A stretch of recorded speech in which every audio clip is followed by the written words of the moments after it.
So what are these 6 general Partzuphim that we keep alluding to? The first general Partzuf is one that we already talked about, as this is the Partzuf called Atik Yomin, which is comprised of Atik the Chura on its male side and Nukvei the Atik on its female side. What do we need to know about Atik Yomin? When we examine its name Atik Yomin, which literally means old of days or from the olden days, we learn that Atik Yomin is, so to speak, the oldest and most ancient of all the Partzuphim in that world. This parable could be understood in more than one way.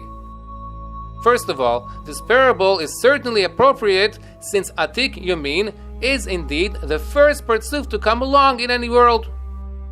Inasmuch, once all the different Partzufim have eventually been formed, we can certainly look back and say that Atik Yomin is, so to speak, the oldest Partzuf of that world, for the fact that he was formed before any other Partzuf, much like the grandfather of an extended family who was born before the rest of his family.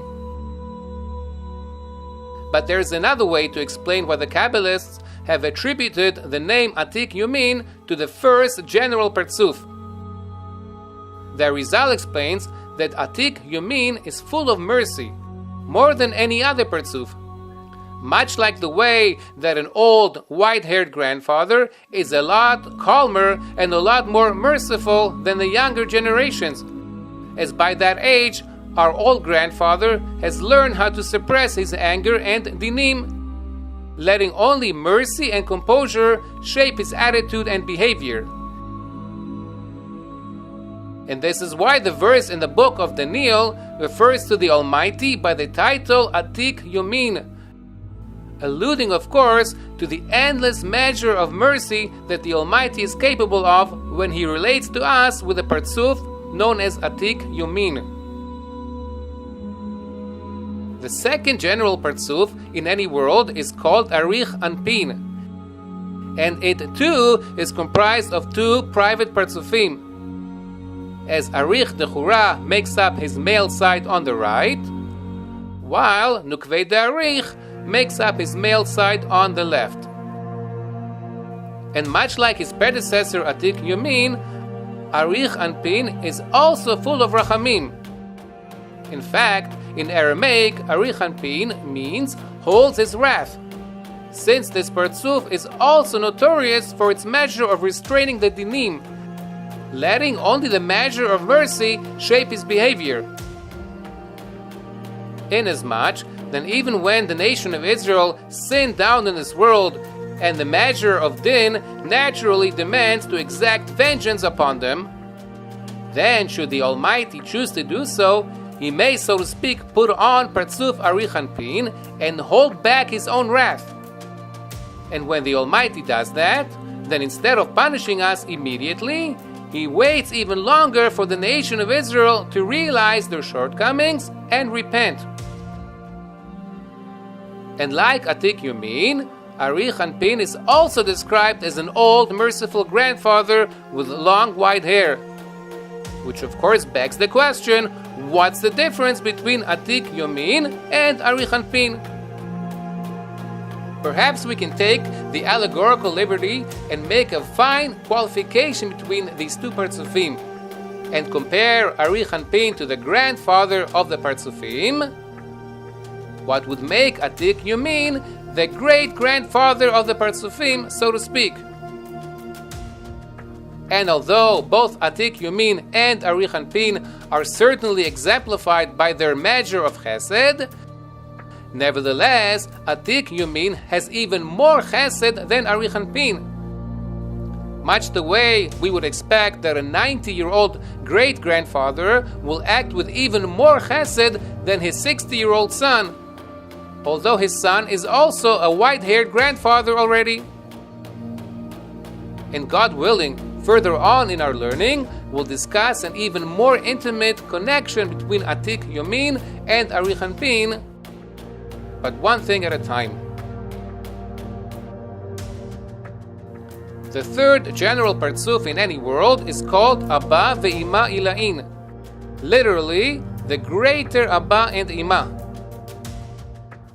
And as you can tell from its name, it too is comprised of two private Partzuphim, as Abba makes up its male side on the right, while Ima makes up its female side on the left.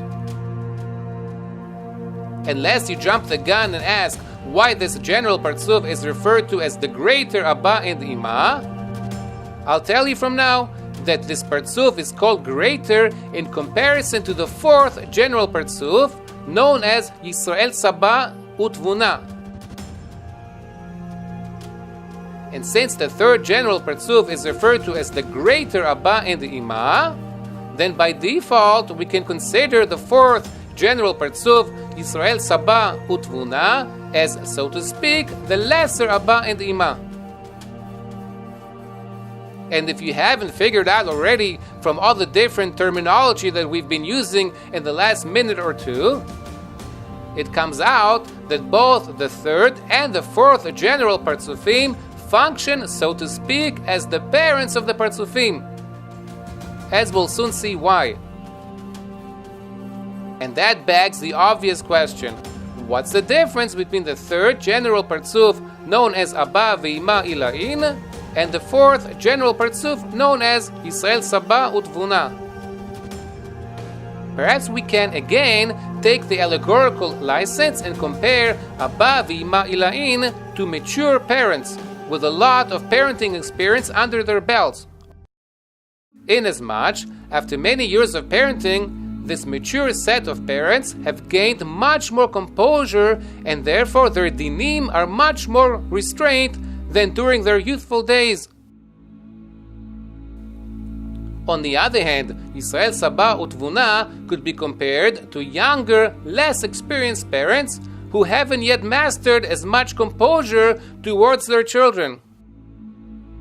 Therefore, when the nation of Israel sinned down below, Yisrael Saba Tevunah may punish them much more readily than Abba ve'Ima Ilain, who, as we learned, represent the even more mature set of parents. And please God, in the near future, we'll learn yet another way to differentiate between Abba ve'Ima Ilain and Yisrael Saba Tevunah. However, I'm not yet ready to reveal more than that for now. Instead, we'll proceed to learn about the fifth general Partzuf, known as Zeir Anpin Venukvei, literally Zeir Anpin and his female counterpart. And as you can see, this fifth general Partzuf is comprised of Zeir Anpin as his male side on its right, and Leah as his female side on its left. If so, then when we refer to the fifth general Partzuf as Zeir Anpin Venukvei, we actually mean Zeir Anpin and Leah, who, as we learned, is Zeir Anpin's female counterpart. But to be honest with you, I'm a little bit perplexed with regards to how to go about explaining the function of this fifth general Partzuf. Why is that?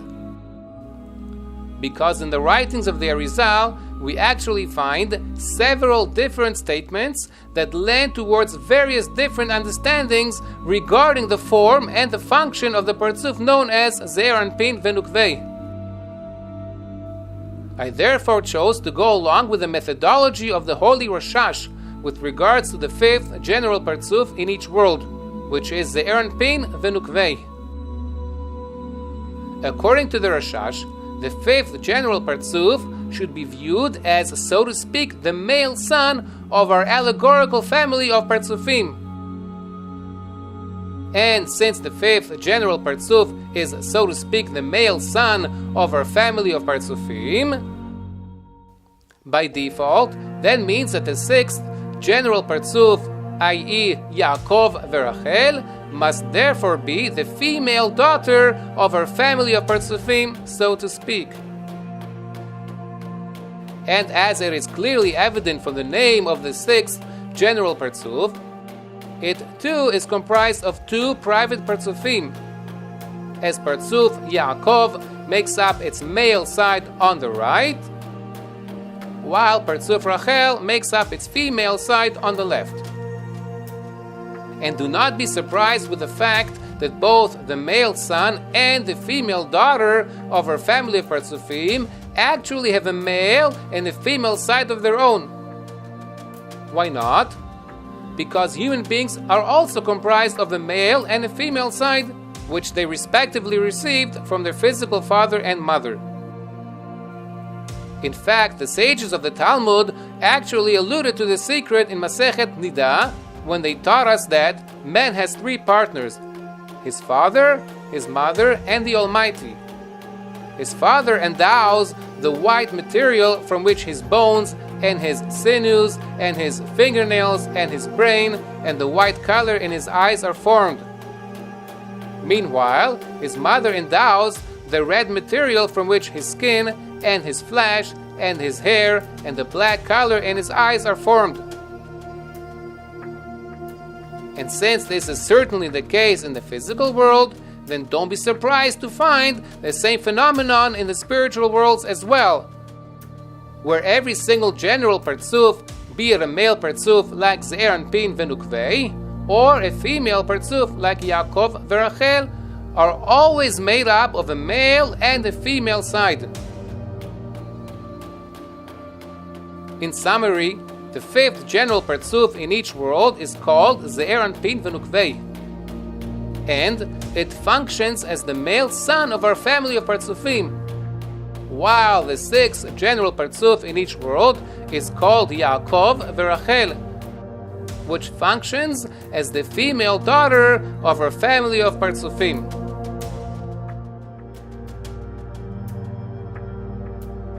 And now that we've introduced the bottom two general Partzufim, which function as the son and the daughter of our family of Partzufim, I'll have you know that in the Kabbalistic literature we find yet another allegorical way to view the role and relation of Zeir, Anpin, Ve-Yosher with regards to Yaakov Ve-Rachel.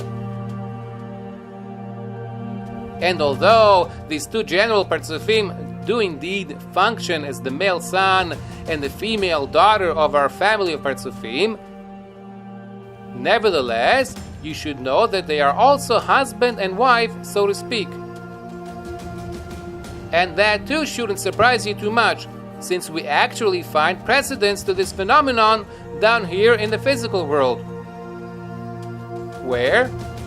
With Adam and Chava. As we know, on one hand, Adam and Chava were the son and the daughter of the Almighty, since neither of them had physical parents. And on the other hand, Adam and Chava were also husband and wife. And since we find this unusual combination in the physical world with Adam and Chava, there must therefore be a parallel phenomenon in the spiritual realm as well, as we just pointed out with regards to the relationship between Zeir, Anpin, Ve-Yosher, and Yaakov Ve-Rachel.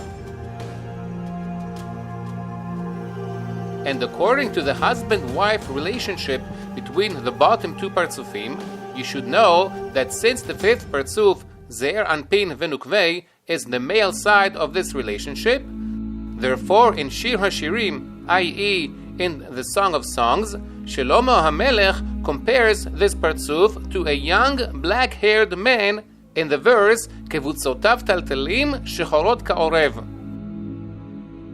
On the other hand, the sixth general Partzuf, called Yaakov Ve-Rachel, is compared in Shir HaShirim to a young red-headed maiden in the verse V'delat roshech ka'argaman.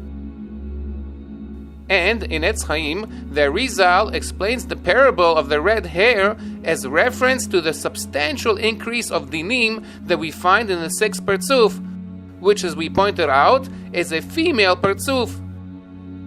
And there is no secret that red is the most appropriate color to represent the presence of dinim, since in the physical world, red is the color of blood, which represents suffering and anguish. On the other hand, her husband, Zeir Anpin Venukvei, does not have redness in his hair, but only that black color that represents his youthfulness, so to speak. But in truth, you should know that the black color of his hair does actually allude to the presence of some measure of dinim in this male Partzuf. And although his hair isn't red like his wife's hair, nevertheless, his hair also isn't white yet like the hair of the first two general Partzuphim, Atik, Yomin, and Arich, Anpin, who are the grandfather and the great-grandfather of our family of Partzuphim. Inasmuch the youthfulness of the male Partzuf, Zeir Anpin Venukvei, naturally goes hand in hand with a certain measure of dinim, albeit not as much as his female counterpart, Yaakov Verachel. Having introduced the 12 private Partzufim which make up the 6 general Partzufim in each world, with the parable of our extended multi-generation family, we'll now add on to what we learned earlier regarding the function of the third general Partzuf called Abba V'Ima Ilain, and the fourth general Partzuf called Yisrael Saba Tevunah. You should know that more often than not, it is customary to view the third Partzuf, i.e. Abba V'Ima Ilain, as the father of our family of Partzufim. By default, then, that makes the fourth Partzuf, i.e. Yisrael Saba Tevunah, the mother of our family of Partzufim, so to speak, of course. And indeed, this approach is noticeably different from the one that we learned earlier on, when we said that the third Partzuf represents the more mature and therefore more merciful parents in our family of Partzufim, while the fourth Partzuf represents the less mature parents, so to speak, who are naturally less merciful than their more mature predecessors. But let it be known that these two parables are not only both true, but also both necessary, as each parable represents one particular aspect of the 12 Partzufim that make up each world. And yes, I'm very aware that for the last few minutes I've absolutely bombarded my viewers with a shower of new concepts and parables to help us understand the form and function of these 6 general Partzufim. And to be honest with you, I'll be surprised if you were actually able to grasp all of these details the first time around. Therefore, I will not only suggest that you rewind and review what we just learned, but I'll even go as far as to ask and plead that you do that. Since only by rewinding and reviewing all of this information 2 and 3 times over will you begin to grasp and see in the eye of your mind what the Arizal wanted to convey to us when he revealed all these secrets.